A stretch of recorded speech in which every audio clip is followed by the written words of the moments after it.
Hi friends, இன்றைக்கி ஒரு க்யூட்டான ஸ்மைலி பிரேஸ்லெட் எப்படி பண்ணுறதுன்னு பார்க்கலாம். அதுக்கு தேவையான things elastic wire, smiley beads, small size white purse கொஞ்சம் எடுத்துக்கோங்க.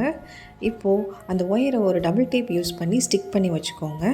ஸ்மைலி பீட் எடுத்து லெஃப்ட் சைடோட எண்டில் நம்ம பீடில் இன்சர்ட் பண்ணிவிட்டு ரைட் சைடோட எண்ட் எடுத்து நம்ம மறுபடியும் இன்சர்ட் பண்ணிக்கிறோம். ஃபஸ்ட்டு பீடாக நம்ம ஸ்மைலி பீடை ஆட் பண்ணிக்கலாம். நெக்ஸ்ட்டு லெஃப்டில் 3 ஒயிட் பர்ஸ், ரைட்டில் 3 ஒயிட் பர்ஸ் ஆட் பண்ணிக்கலாம்.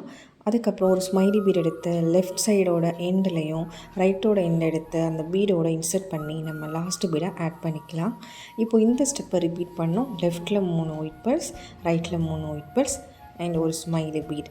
இதையும் நம்ம ரிப்பீட் பண்ணோன்னா நமக்கு ஒரு க்யூட்டான ஸ்மைலி பிரேஸ்லெட் ரெடி ஆகிடும்.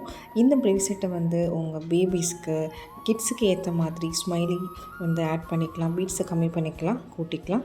ஸோ பெரியவங்களும் போட்டுக்கலாம், சின்னவங்களும் போட்டுக்கலாம். ரொம்ப க்யூட்டாக இருக்கும். ஸோ இந்த பிரேஸ்லெட் உங்களுக்கு பிடிச்சிருந்ததுன்னா கமெண்ட் பண்ணுங்கள், லைக் பண்ணுங்கள், சப்ஸ்கிரைப் பண்ணுங்கள். தேங்க்யூ.